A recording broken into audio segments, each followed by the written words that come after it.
Salve rapaziada, tranquilo? Já se inscreve no canal aí, deixa seu like.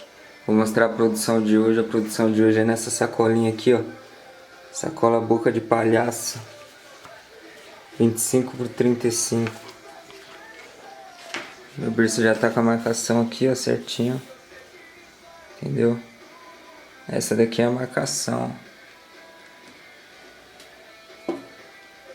Confere aí. Então ela já tá na garra aqui. A tinta vai ser essa cor aqui, ó, prateada. Entendeu?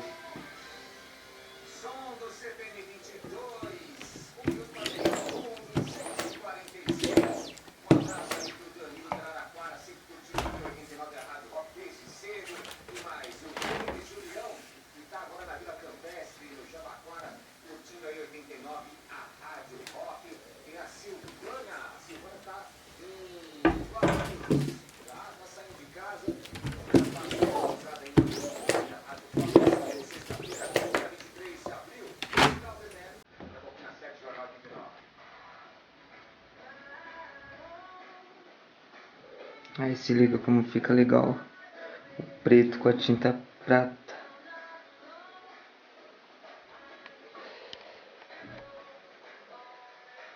Aí esse daqui é o varal, onde eu coloco as sacolas para secar.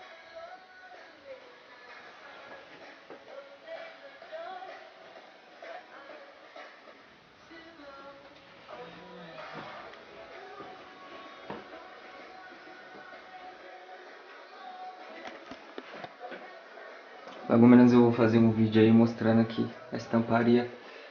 Aqui é num cômodo só, se você souber aproveitar certinho, ó, pra guardar bastante coisa. E é isso aí, pessoal. Vou mostrar a produção de hoje pra vocês.